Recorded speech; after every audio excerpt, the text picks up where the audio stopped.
Ok, voilà. Bon, eh bien, bienvenue à tous et bienvenue à ceux qui nous rejoignent en cours de route. On va passer ici ensemble plus ou moins 45 minutes autour de cette thématique, l'irritabilité au travail.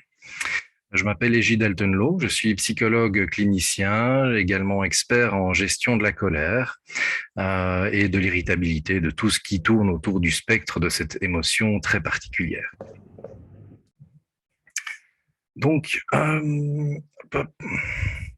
c'est c'est parti. Ce qu'on va voir aujourd'hui, eh bien, ça va être assez simple, hein. On va faire un petit topo de finalement, c'est quoi l'irritabilité. Euh, on va voir également quels sont les différents signaux que l'on peut observer chez soi ou chez autrui, et surtout ce qu'on peut faire en cas d'irritabilité pour ne pas déraper.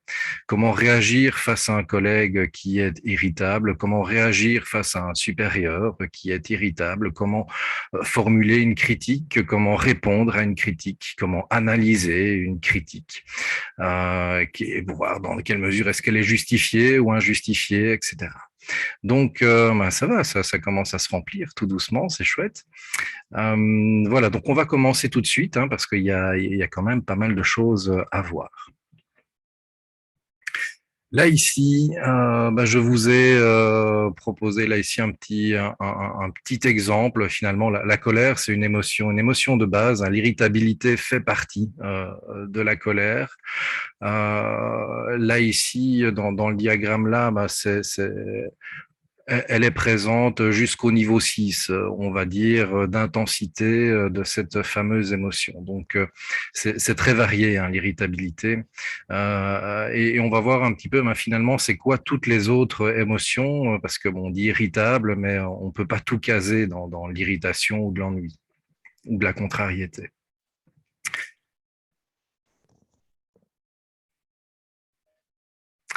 Alors, le premier niveau de la colère, c'est la contrariété. C'est une colère qui est modérée, qui est générée par un inconvénient ou une nuisance. C'est ce qu'on rencontre tous les jours, en fait, hein, la contrariété. On doit faire avec tous les jours, que ce soit au niveau privé, que ce soit au niveau professionnel. C'est très présent. La plupart du temps, soit on va essayer de la supprimer, soit on va essayer, on ne va rien dire, mais on va bien voir qu'on râle un peu, ou bien on va entrer dans un comportement passif-agressif. En général, ça se résout en quelques heures, hein. Mais ce qui est important par rapport à la contrariété, c'est qu'il ne faut pas la nier. Si vous la niez, eh bien, ça peut amener à des niveaux de colère bien plus élevés et qui pourraient être réellement problématiques, que ce soit au niveau de vos relations, mais également par rapport à votre emploi, en fait, hein. Donc, ça m'arrive régulièrement d'entendre des gens que je suis en consultation individuelle ou de groupe qui, à un moment donné, disent, voilà, j'ai encore déconné, j'ai perdu mon emploi. Donc, c'est important. L'irritabilité, c'est vraiment le premier échelon. C'est là que tout peut se jouer. C'est là que vous pouvez encore avoir du choix. Il y a différentes techniques de gestion cognitive, de restructuration de la pensée, de prise de distance qui peuvent être utilisées à cet endroit-là. Pour tout ça, je vous invite surtout à aller voir dans ce bouquin-là, Gestion de la colère, que vous trouverez sur Amazon, qui est rempli de plein de conseils et d'astuces pour travailler ce premier niveau de contrariété. Ensuite, on a la frustration. La frustration, c'est une réponse à un échec répété, à ne pas pouvoir dépasser un obstacle. Ça peut aller relativement haut, hein, la frustration. Et là, ici, sauf le fait de se disputer physiquement avec autrui, on observe en général tout type de comportement à ce niveau-là. Pour travailler la frustration, eh bien, là, ici, c'est principalement de l'acceptation qu'on va utiliser. L'acceptation, qu'est-ce que c'est? C'est pas de la résignation, hein, c'est vraiment un travail personnel de dire ok, ça va, c'est comme ça. Et puis on essaye du mieux qu'on le peut de tourner la page. Maintenant, je sais bien que ce n'est pas toujours possible. C'est pas toujours faisable et donc parfois il faut se faire aider, avoir un petit coup de main pour pouvoir aller de l'avant par rapport à une frustration répétée. Le problème de la frustration, c'est vraiment qu'elle est répétée. Donc à un moment donné, on a l'impression que notre avenir est bouché, qu'on n'arrivera pas à dépasser ça. Donc voilà, à un moment donné, il faut prendre une autre voie. La colère argumentative, qu'est-ce que c'est que ça? C'est une tendance à avoir des mots avec autrui, à lui envoyer allègrement des noms d'oiseaux ou à en recevoir. Au niveau du spectre de la colère, c'est la plus fréquente, en tout cas la plus visible. Le problème, c'est qu'elle peut être très destructrice, tant pour vous, par rapport à votre situation, mais également par rapport à vos relations.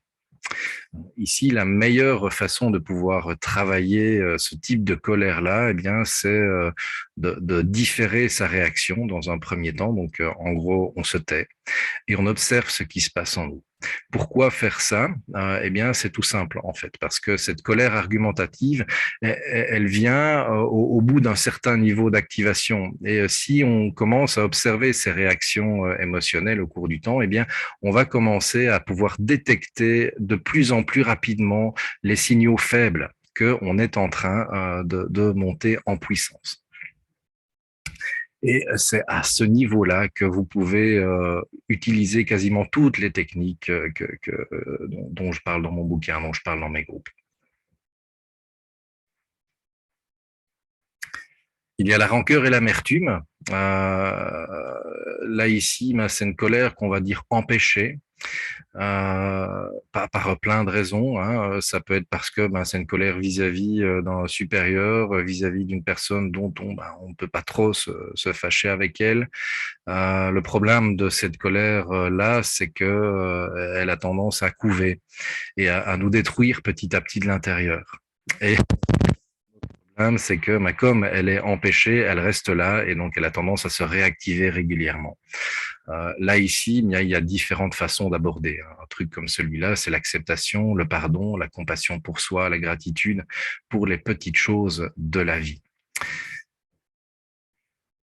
On a le désir de vengeance, qui est un petit peu la rancœur et l'amertume est poussée à son maximum.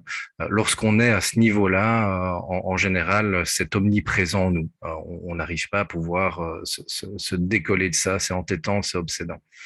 Là ici, c'est la même chose en fait que pour le type de colère précédent. C'est l'acceptation, le pardon, la compassion pour soi et la gratitude. Maintenant, comment est-ce qu'on fait tout ça? Là ici, c'est dans la gestion de la colère. Nous, on va voir principalement, c'est qu'est-ce qu'on fait en cas d'irritabilité, comment repérer ça, comment repérer ça chez autrui. Donc voilà, ça pourrait faire l'objet d'une autre conférence, bien entendu. Et la furie, ça c'est le stade terminal de l'émotion. C'est complètement hors de contrôle. On va au front. Et la plupart du temps, ça se termine devant un juge, ça se conclut par une plainte. Voilà, donc c'est pas la plus facile à gérer. En fait, on ne sait pas la gérer. C'est là une fois qu'on est déjà à ce stade-là, c'est trop tard. Il faut juste prier pour qu'elle ne fasse pas trop de dégâts. Donc, il faut vraiment agir avant. Et ça, c'est vraiment, vraiment important. Il faut agir avant. Et comment est-ce qu'on agit avant? En développant des stratégies de gestion de conflits, en développant des stratégies, des techniques d'auto-apaisement, de distance cognitive par rapport aux pensées, aux jugements, aux croyances que l'on peut avoir, et surtout de développer du mieux qu'on le peut. En tout cas, je sais bien que c'est très difficile pour beaucoup d'entre nous, le lâcher prise.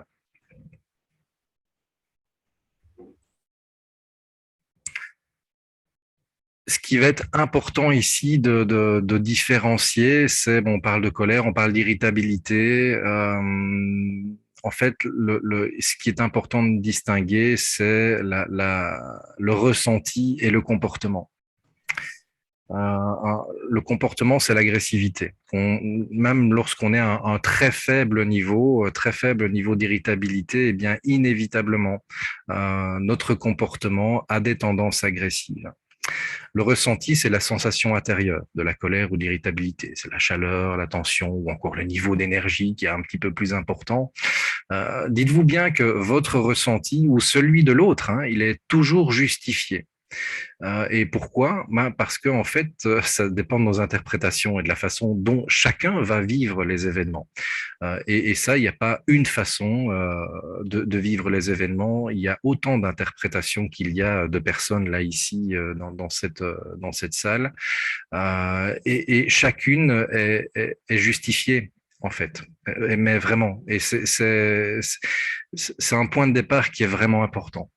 Euh, L'autre élément important là-dedans, c'est qu'en fait, c'est justifié, mais depuis nos interprétations. Et nos interprétations ne sont pas des réalités. C'est juste un jugement que l'on a sur une situation. Et on n'a pas accès à toutes les informations, on n'a pas accès également au ressenti de l'autre. Et donc, finalement, nos interprétations ne concernent que nous.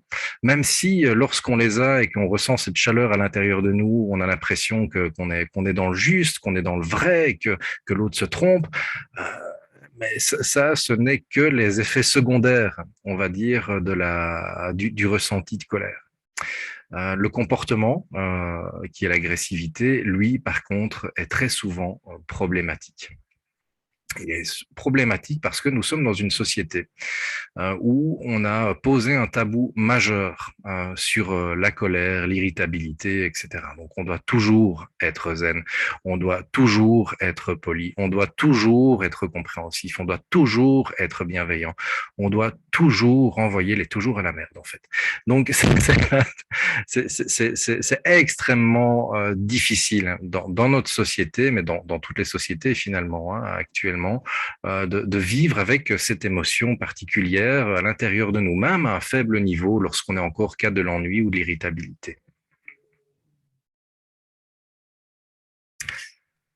Alors, pourquoi est-ce que c'est important d'essayer de contrôler ces comportements?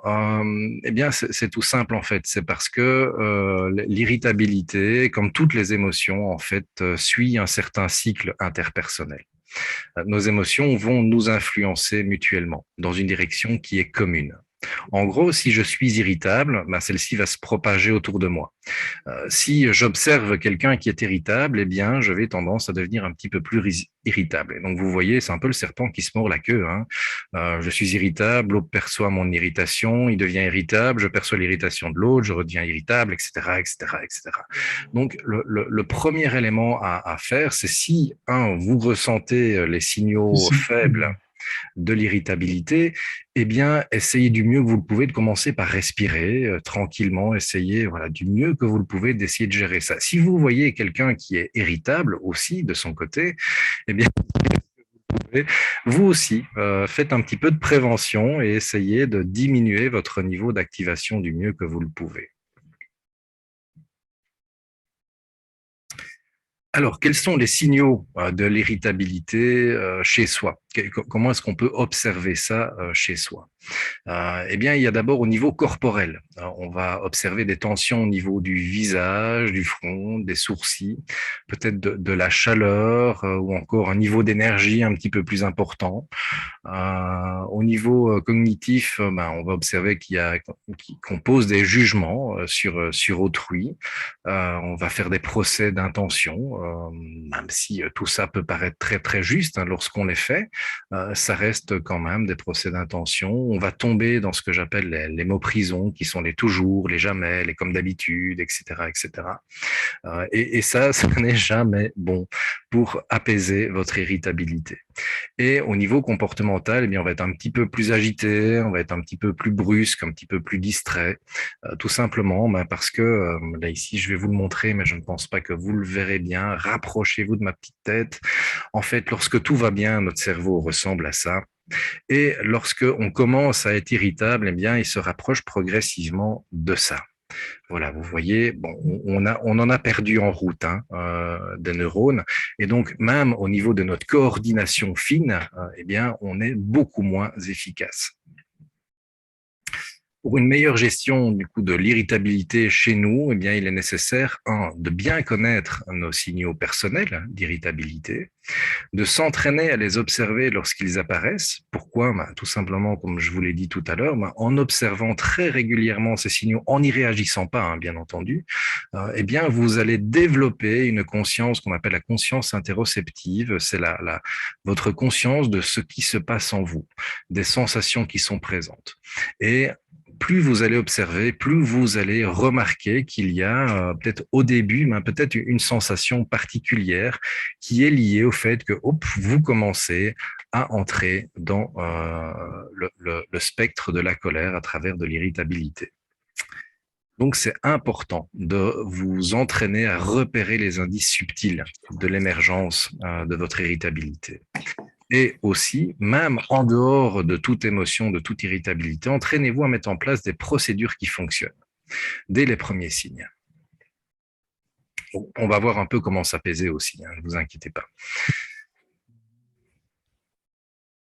Quels sont les signes d'irritation chez autrui? Parce que ça, c'est aussi important d'observer, de voir quel est le niveau plus ou moins d'activation des gens autour de moi. Si vous voyez un froncement de sourcils, des rougeurs au niveau du visage, une agitation globale, une augmentation du débit verbal ou encore du volume de la voix, une expression faciale de type je fais la gueule, vous devez la connaître, on en a tous, une expression comme celle-là.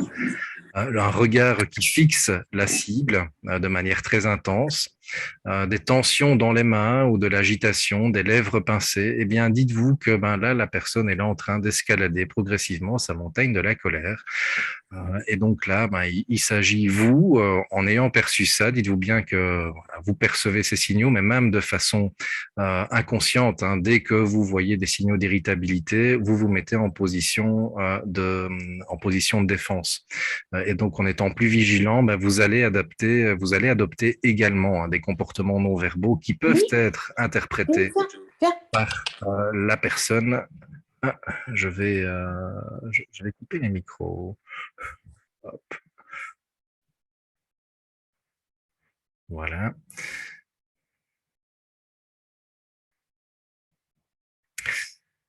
Donc, qui peuvent être interprétés par la personne comme étant une attaque. Je sais que c'est particulier. On se dit mais pourquoi est-ce que on est si bête que ça, nous les êtres humains? Eh bien, parce que la réponse est dans la question en fait. C'est que au niveau émotionnel, en fait, on est des grands couillons.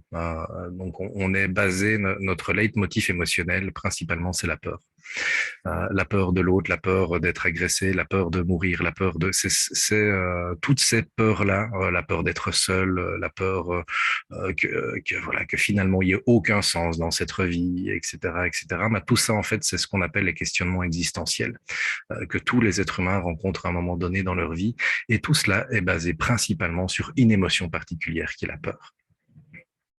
Et donc, si on voit ça, inévitablement, pouf, notre émotion fondamentale va s'activer, c'est la peur. Et pour essayer de se protéger, qu'est-ce qu'on va faire? On va se mettre en position soit de défense, soit d'attaque, parce que les deux fonctionnent bien. Ça va dépendre de nos habitudes interactionnelles.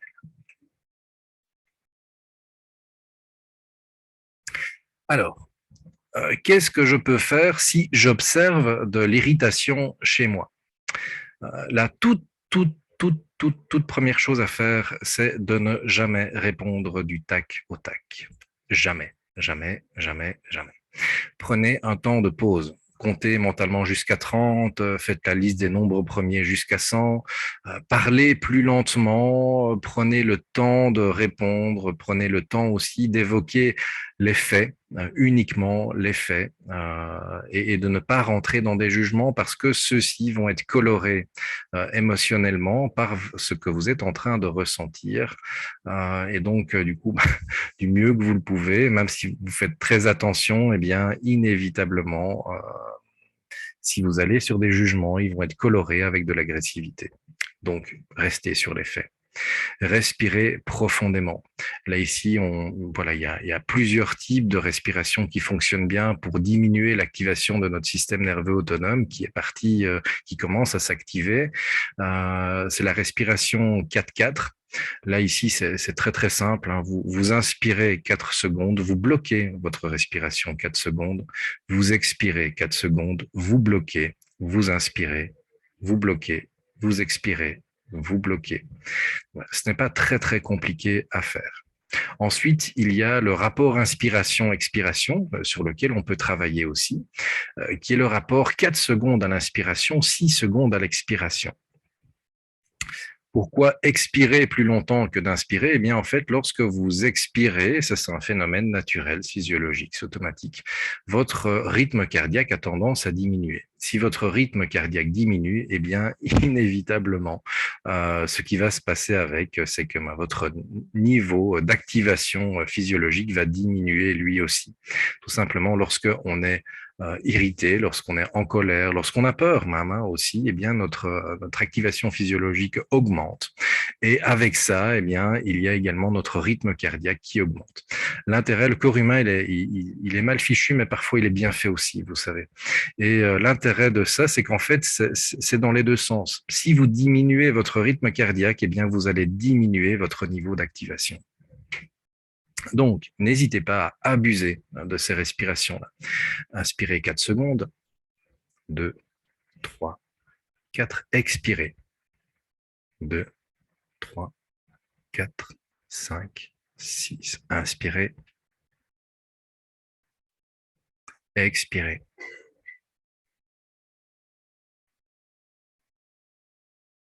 Donc, vous voyez, c'est pas très très compliqué. Il existe des applications dont je ne ferai pas la pub, mais que vous trouverez. Vous tapez cohérence cardiaque sur votre petit système d'application et vous allez trouver des trucs très très sympas. Il y en a une qui commence par Respi, puis quelque chose que je trouve très très bien, qui est gratuite.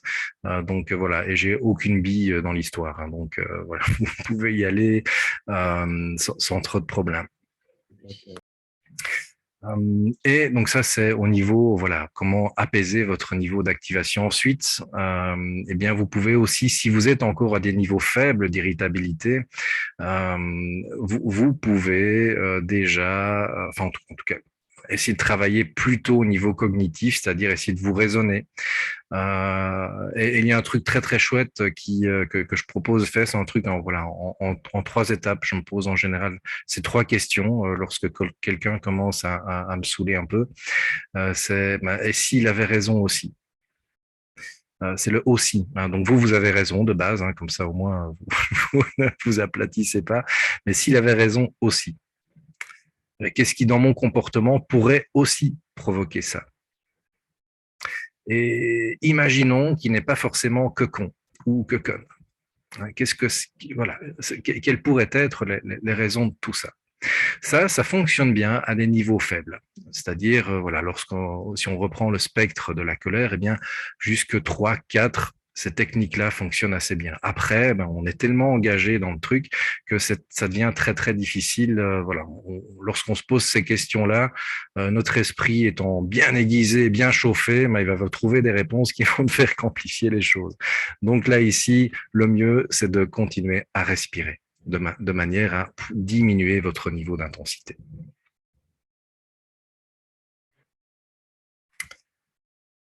Alors, qu'est-ce que je peux faire si j'observe de l'irritation chez quelqu'un? Eh bien, qu'est-ce que je peux faire, hein? Et si je ne suis pas la cible, bon, ça on ne le sait pas forcément a priori, mais voilà, en connaissant un petit peu vos collègues, je pense que vous devriez reconnaître certaines formes d'irritation et savoir que c'est peut-être pas vous la cible à ce moment-là. Donc là, c'est plutôt bien d'y aller. Ne jamais, au grand jamais, lui dire tu m'as l'air irritable ou tu es en colère ou voilà. Approchez-vous plutôt en disant j'ai le sentiment qu'il y a quelque chose d'important qui te préoccupe. Pourquoi? Parce que c'est ça en fait. Lorsqu'on est irritable, ça fait partie du spectre de la colère. Si la colère est déclenchée ou l'irritation est déclenchée, c'est qu'il y a quelque chose d'important pour nous qui est mis en balance en fait, dans la façon dont on interprète les choses. Écouter sans juger, sans interpréter. ni le contenu, ni ce qu'il ressent. Rappelez-vous, même si c'est pour vous, mais ça compte pour l'autre aussi.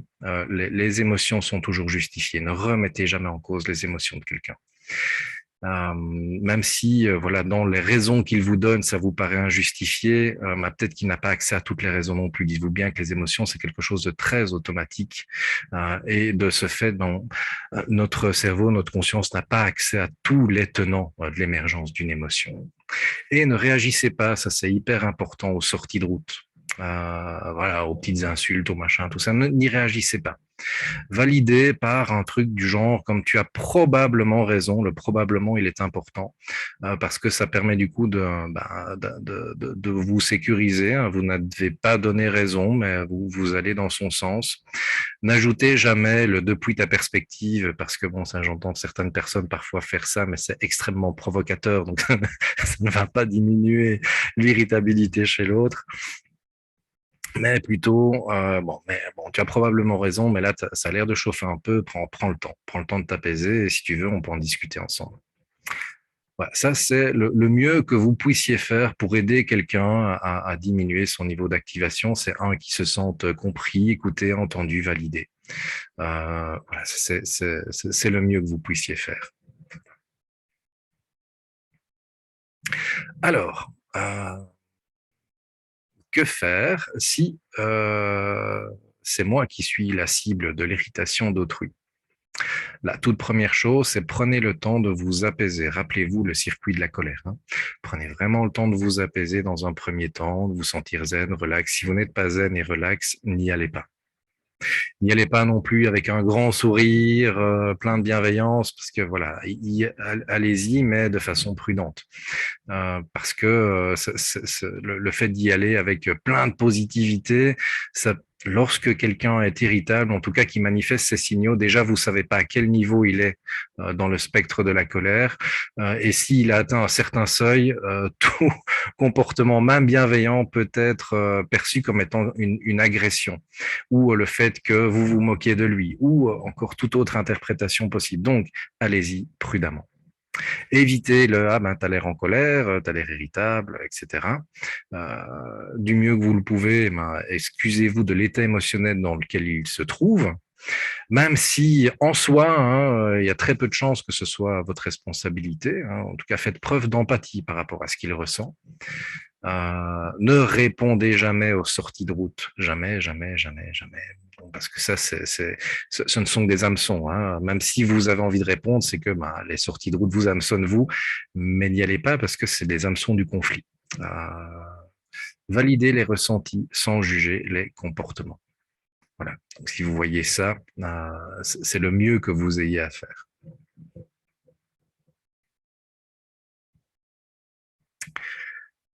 Alors, bon, dans l'irritabilité, parfois on a envie aussi de dire ces quatre vérités à l'autre, mais plutôt que de faire ça, moi je vous propose d'essayer de formuler une critique de façon constructive. Et là, il y a un petit truc mnémotechnique très très chouette qui vient des thérapies cognitivo-comportementales qu'on appelle la méthode DESC. Le premier, le D, c'est décrire les faits. Bon, c'est bien entendu, c'est notre sélection subjective, hein, ce que nous, on a observé. Il y a peut-être d'autres choses.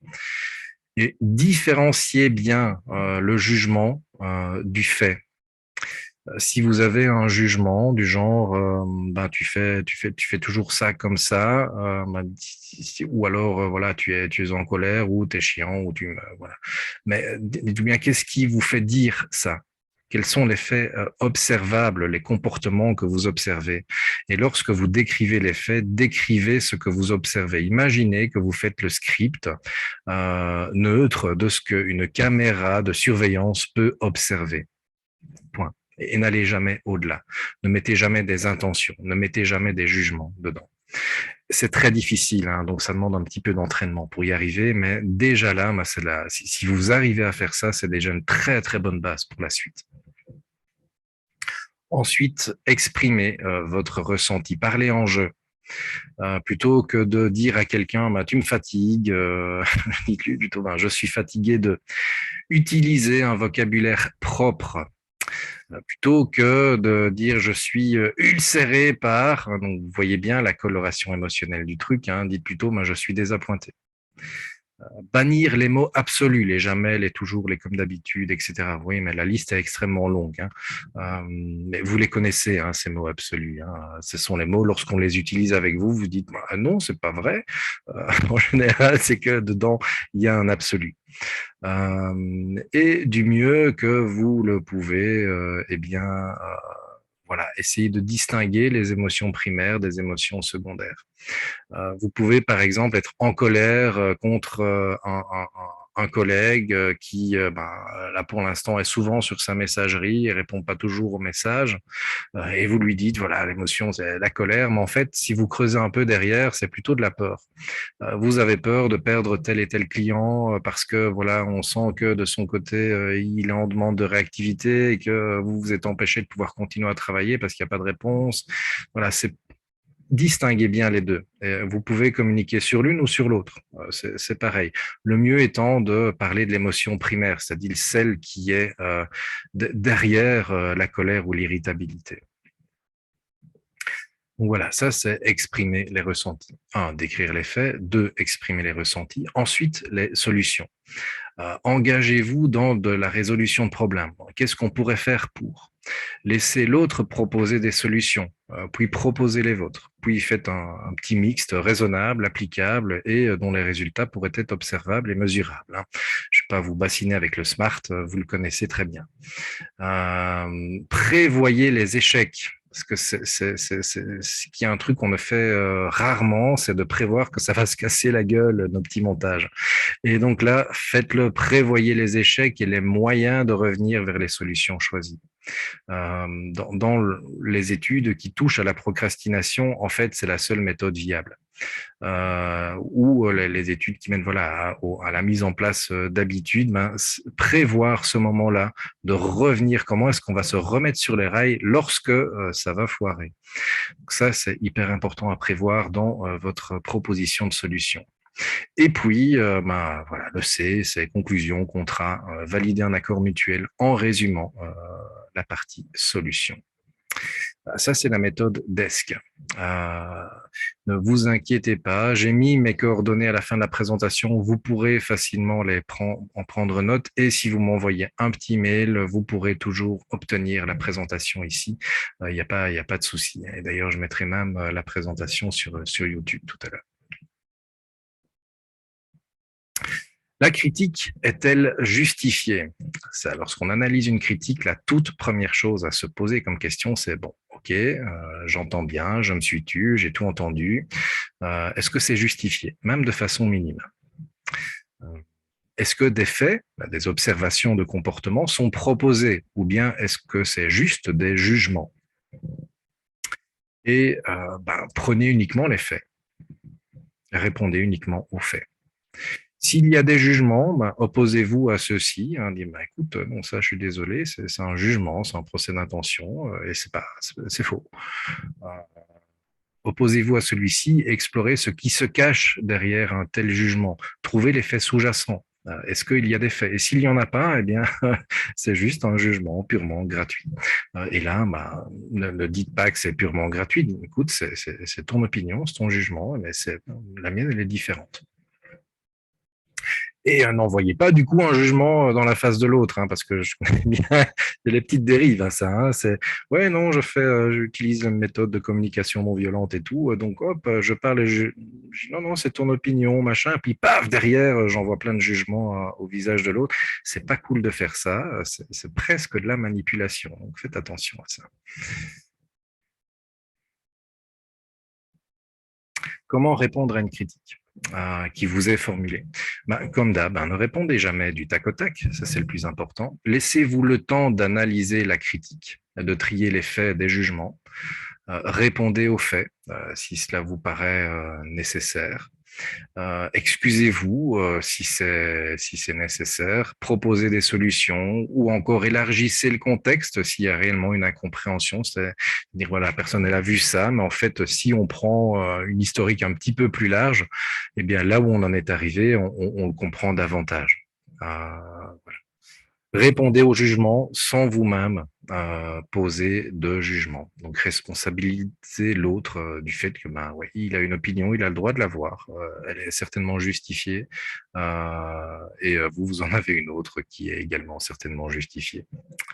Et restez zen, du mieux que vous le pouvez en tout cas. Alors, bon, là, c'est là que ça peut coincer parfois, hein. Que faire si mon N+ est irrité ou irritable et qui vient vers vous et il commence à se déverser? Déjà, taisez-vous et laissez-le parler jusqu'au bout, jusqu'au bout. Prenez les faits, uniquement les faits. Reformulez-les pour vous assurer que vous avez bien compris. Donc, en gros, ce que tu es en train de me dire, c'est voilà, tu me fais un reproche par rapport au fait que ce document n'ait pas été délivré. Ok, ou par rapport au fait que voilà, dans la base de données, il y a des infos qui ont été effacées.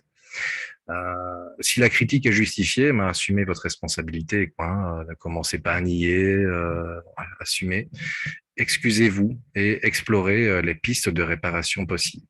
Si la critique est injustifiée, niez clairement et répétitivement votre responsabilité. C'est ce qu'on appelle la technique du disque rayé. Si c'est pas vous, c'est pas vous. Et à chaque fois que voilà, l'autre va dire oui, mais si, mais tu étais présent, on a vu que tu étais connecté, machin. Vous dites non, excuse-moi, à cette période-là, j'étais pas présent, j'ai pas connecté, je travaillais sur autre chose. Ce n'est pas moi qui ai effacé les données dans la base de données, par exemple. Répétez votre négation de votre responsabilité systématiquement à chaque fois.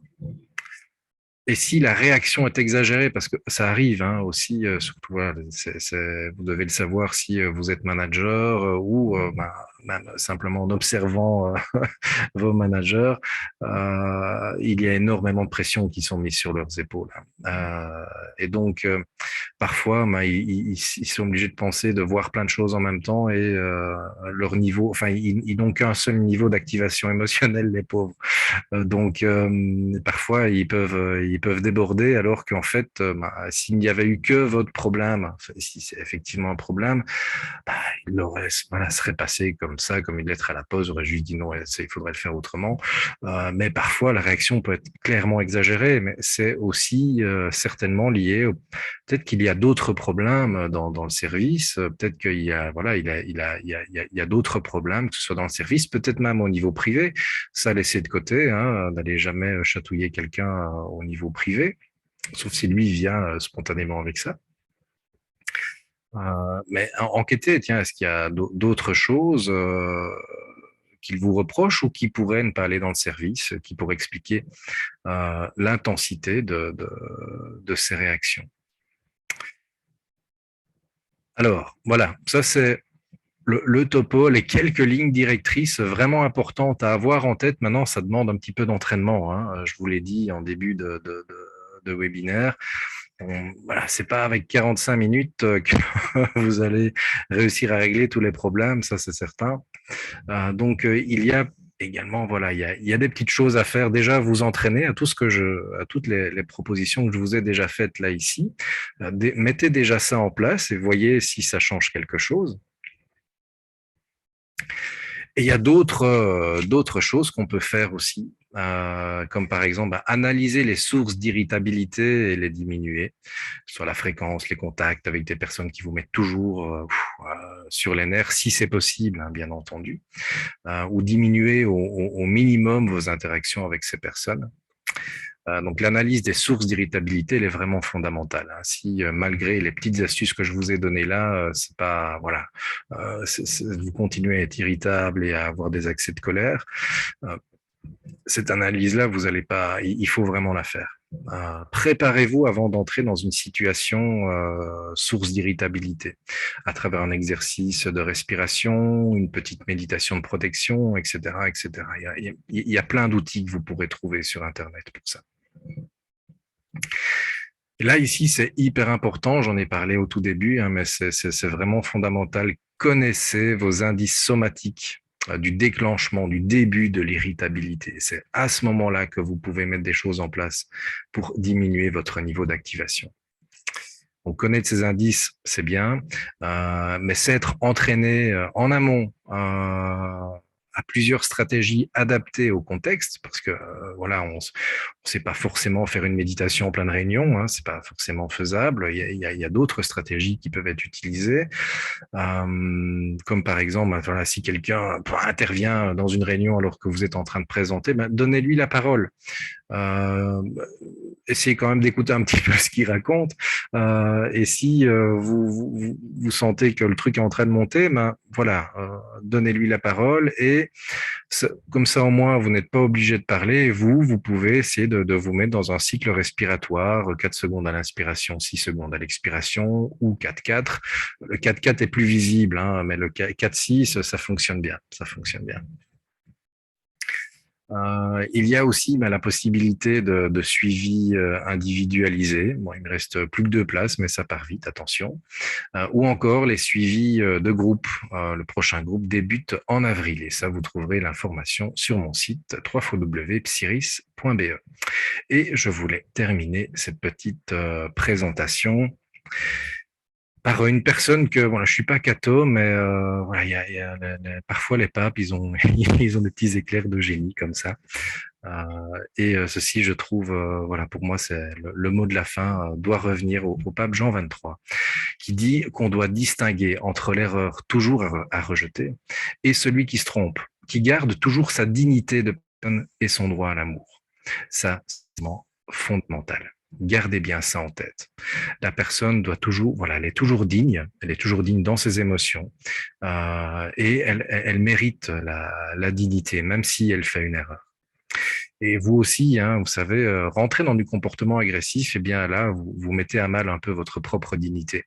Donc, essayez de garder ça en tête, la dignité, la vôtre déjà. Et même si l'autre attaque votre propre dignité, c'est rien. La seule personne qui doit respecter sa dignité, c'est vous. Si l'autre ne la respecte pas, c'est pas votre problème. Et être une personne digne, eh bien, c'est également respecter la dignité de l'autre. Voilà, bon, comme pour toute chose, il faut un petit peu de pub, hein, donc les 3 bouquins que j'ai écrits actuellement. Je travaille sur un 4e et un 5e est en projet aussi. Donc, il y a la gestion de la colère que je ne peux que vous conseiller dans cette thématique-là, mais il y a également d'autres bouquins si vous êtes intéressé par voir comment est-ce qu'on profite un peu de la nature et les 50 exercices de l'écothérapie, ou alors Respire qui parle beaucoup du sens, de la théorie polyvagale, de la cognition incarnée, etc. Donc, c'est voilà une sorte de recueil sur base de RESPIRE. Donc, on va parler de la respiration, des sensations, de l'exploration de l'environnement, de l'intention, des relations également, de l'engagement comportemental, des valeurs, etc. Donc, c'est voilà, c'est un chouette petit melting pot de plein de choses. Respire. Et pour me contacter, eh bien voilà, vous avez 2 moyens. Je mets pas mon numéro de téléphone parce que je suis rarement près de lui. Et lorsque je suis près de lui, en général, il est en mode avion parce que je suis en consultation ou en animation. Donc, égide, @psyris.be et mon site, c'est www.psyris.be. Voilà, je vais passer la parole aux organisateurs de ce webinaire. Alexandre. Vous m'entendez? Tu m'entends? Allô, vous m'entendez? Oui, on t'entend, on t'entend. Je vais de ma vidéo aussi. clore le diapo. Oui. Voilà, comme Je ça, peux partager mon écran ou bien c'est compliqué? Ok. Voilà. Voilà, je voulais juste partager. Donc, ce webinaire était effectivement dans le cadre aussi en partenariat avec un Égide qui est aussi non seulement gérant de Psyris, mais également cofondateur d'Evoluno, voilà, qui est à la fois dirigé auprès des utilisateurs parmi nos clients, dont certains sont présents, mais également qu'on a ouvert cette fois-ci à un plus grand nombre de personnes. Donc, pour ceux qui ne connaissent pas Evoluno ou moins bien, donc Evoluno propose, là je vais aller rapidement là-dessus pour terminer, un outil d'auto-apprentissage qui contient des parcours à faire pour apprendre justement à gérer mieux sa colère, par exemple, gérer mieux ses interactions avec les autres, mais également des exercices rapides. Il y a aussi des exercices de respiration dans l'outil qui sont présents, donc qui sont disponibles pour nos clients via un abonnement et de manière à ce que chaque employé, chaque membre du personnel puisse avoir accès à cet outil et qui peut rediriger vers des thérapeutes de manière digitale. C'est-à-dire qu'en fonction des besoins, des préférences de chaque personne, on va trouver vraiment la meilleure personne de manière semi-automatisée ou automatisée et s'assurer qu'on a vraiment le bon match et quelque chose vraiment d'efficace. Et ce qu'on fait aussi avec nos clients, c'est des campagnes d'activation permanente, ce qui permet à chacun de garder à l'esprit des nouvelles techniques, des nouvelles idées, sur des sujets comme le sommeil, l'activité physique. Là, on a fait encore une session sur les bonnes habitudes, comment est-ce qu'on prend une habitude, comment est-ce qu'on la garde, qui est un sujet assez populaire. Et donc, cette triptyque, en fait, et le monitoring qu'on fait en plus, permet de s'assurer qu'on a vraiment une transformation totale et du bien-être mental et vraiment d'avoir de moins en moins de burn-out, de gens qui partent, de frustration, de colère, etc. et avoir un engagement positif d'un maximum de collaborateurs. Donc, vous avez plus d'informations sur notre site evoluno.com. Vous pouvez nous envoyer un petit email si j'ai mes adresses génériques, c'est plus facile que la mienne avec Alexandre.vandermerch @evoluno, donc hello@evoluno.com et ça arrive chez moi. Et donc voilà, pour ceux que ça intéresse, pour leur organisation, on sera ravis d'en discuter et on travaille déjà avec des organisations qui couvrent un total de 70 000 employés en Belgique. Et donc, on est voilà, ravis évidemment de pouvoir travailler avec d'autres entreprises pour les aider sur ce sujet extrêmement important. Donc, je voulais vous remercier tous. Je ne sais pas si on a encore un peu la place pour des questions. Je ne sais pas si dans le chat, il y avait des questions. Pour ceux On qui n'est pas vu. Et j'en ai pas vu non plus, mais si vous avez... j'ai quand même un point de question. Oui, non. Donc, il n'y a pas de questions. Donc, je pense qu'on peut... Visiblement, c'était soit très clair, soit... Non, mais là, on dirait que les gens sont restés jusqu'au bout, donc c'est probablement ça devait être clair. Et donc voilà, on est ravis. Merci beaucoup à Agit pour ce webinaire très intéressant sur les interactions. C'est qu'une partie évidemment du sujet. Hein. Il y a encore énormément de choses à dire. C'est vraiment une des sources principales aussi de mal-être en entreprise. Hein. C'est les interactions avec les autres et sans forcément parler de harcèlement ou de choses très graves. Ça peut parfois aller jusque-là. Mais simplement, c'est effectivement les petites irritations, les frustrations, voilà, le quotidien qui fait que parfois c'est difficile à vivre avec d'autres personnes. Et en fait, en travaillant sur soi-même, on peut déjà améliorer beaucoup de choses. Ça, c'est vraiment un des apprentissages principaux, c'est-à-dire que même si c'est quelqu'un d'autre, entre guillemets, qui est responsable, si on veut, d'un climat plus difficile, eh ben, en travaillant sur soi-même, en donnant l'exemple et effectivement en appliquant les techniques des gîtes, on peut déjà changer la donne, ce qui est, je trouve, un message assez positif et assez important. En fait, hein. On a tendance un peu vite à se dire, ah oui, cette personne devrait changer. Et en fait, on se rend compte qu'on peut déjà changer des choses par soi-même. Moi, c'est un des points aussi principaux que je retiens ici. C'est sans vouloir changer l'autre, en changeant soi-même, en fait, on arrive à changer l'autre. Et on arrive à changer soi aussi, évidemment, ce qui est toujours un plus. Donc voilà, moi je ne suis pas le pape, mais je sais, j'ai un petit commentaire à ma sauce. Donc ça aura peut-être un peu moins de portée, j'imagine. Mais donc en tout cas, je voulais tous vous remercier pour votre présence lors de ce webinaire. Et nous vous tenons informés, évidemment, pour d'autres événements qui auront lieu dans le futur. Il y a une question de Anne. Est-ce qu'il y a des podcasts au sein de l'appli qui donnent des conseils tels que ceux qui ont été donnés aujourd'hui?